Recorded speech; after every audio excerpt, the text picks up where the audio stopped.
Okay, I'm going to talk real quick about some things that went down yesterday between Trump and Pelosi. She basically was saying that he's unfit for office. He said that she's crazy. He's calling her Crazy Nancy, which I think is a good nickname for her. So she was saying how he's unfit for office, and his staff in the White House should do some kind of intervention for the good of the country in the White House. She was going on. She even joked about the 25th Amendment, and I guess she thought that somebody was asking, one of the reporters was asking about it. That just makes me feel like, all right,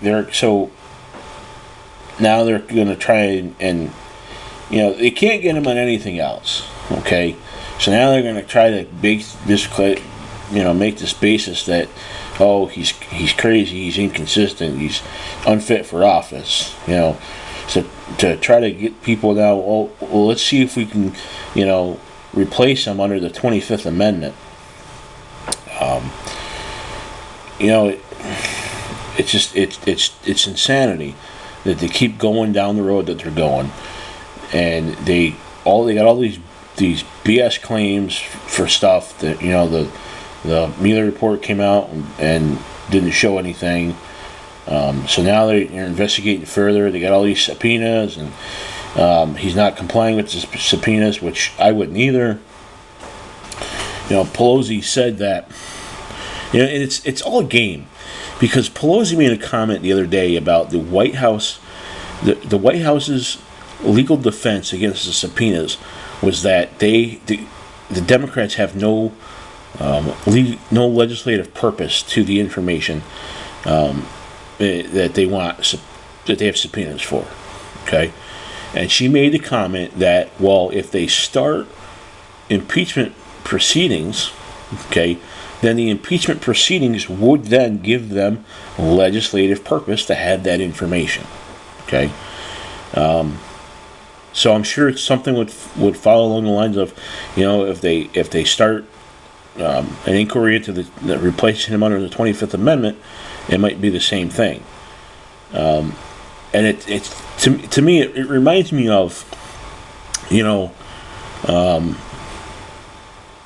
people putting out fake stories, and then using fake stories to gain things. We've seen that. I've seen that in the media before.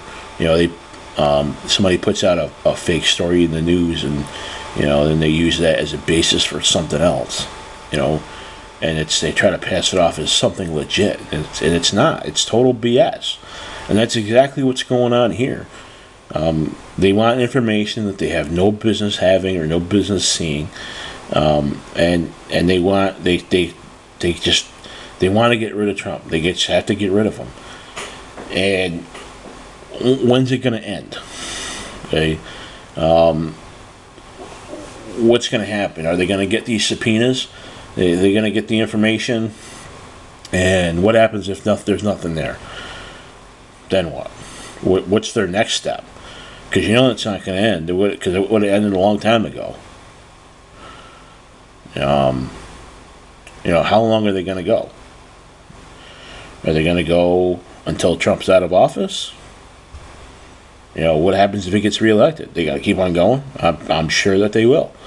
And really, the people that suffer are the people that elected these people in office. Because you've got so many Democrats that just, their only concern is getting rid of Trump. They're not doing anything else. They're not doing their job. That's all they're doing. That's all that they want to do, is get rid of Trump. And they're not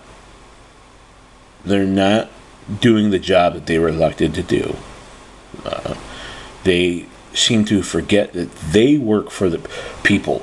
They were elected by the people to represent them. They work for the people. And those are the people that truly suffer. Right? So, I'll post this in the description box. You can go read this. I'm a big personal, don't take my word for it. Go read it yourself. Go educate yourself on it. I know there's people out there that have a hard time doing that. They have to go to CNN and CNN tells them everything. They rely on CNN for everything. Even when, they want CNN to tell them, how to function their daily lives. But I want people to take the time and educate themselves. Read things for themselves. Think for themselves. Okay? So you can go read this article. It's from the Associated Press. I'll put a link in the description box. The other thing I want to discuss was the 25th Amendment, because some people have no idea what the 25th Amendment even says or is about. Okay, so all I did was I went and Googled the 25th Amendment. This is from the Cornell Law School. I'll put this link in the description box as well.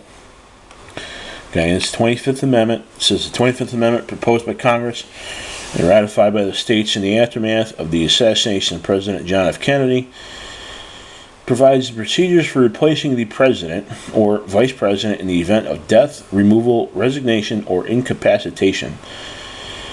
The Watergate scandal of the 1970s saw the application of these procedures, first when Gerald Ford replaced Spiro Agnew as vice president, then when he replaced Richard Nixon as president, and then when Nelson Rockefeller filled the resulting vacancy to become the vice president.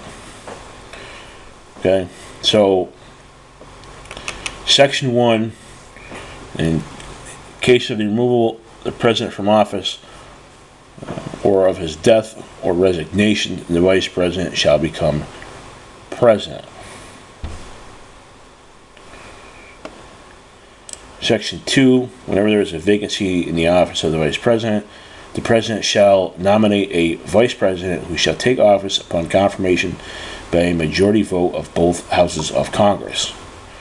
Section 3, whenever the president transmits to the president pro tempore, I believe that's pro tempore, the Senate and the Speaker of the House of Representatives, his written declaration that he is unable to discharge the powers and duties of his office, and until he transmits to them a written declaration to the contrary, such powers and duties shall be discharged by the Vice President as acting President.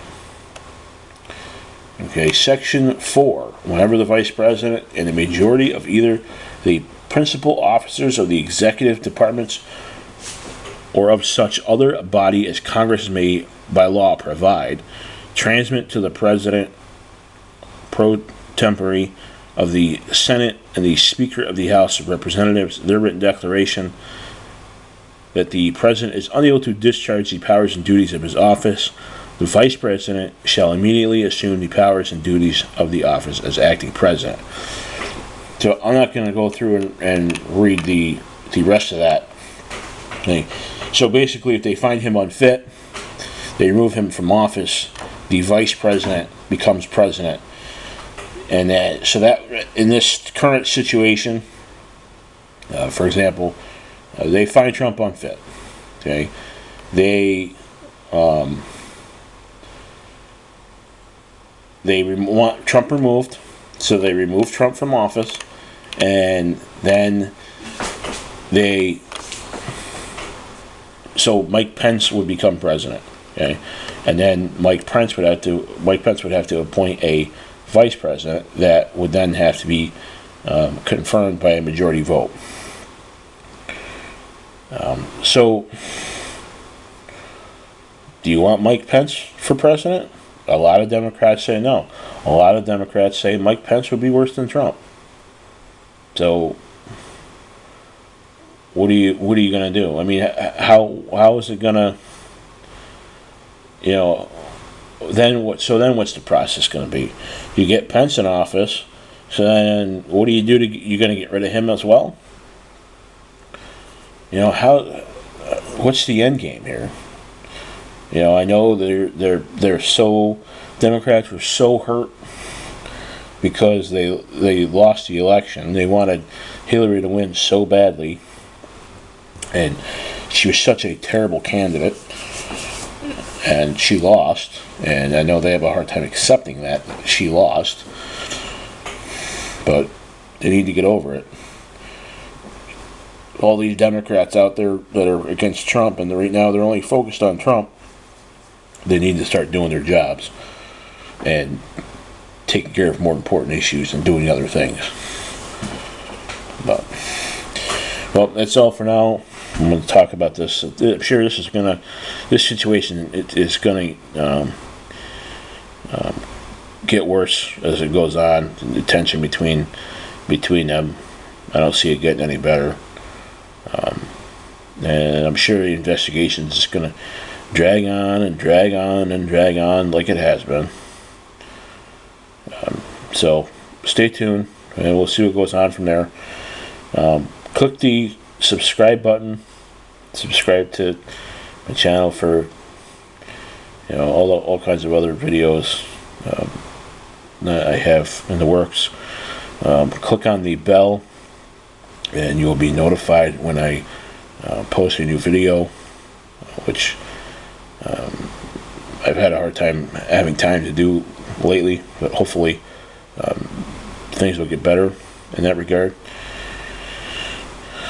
And right now I'm posting just making this video on a digital camera that I have. I'm kind of behind the technological curve, so kind of trying to work with what I have. Anyway, that's all for now. Have a good day, and I'll see you next time.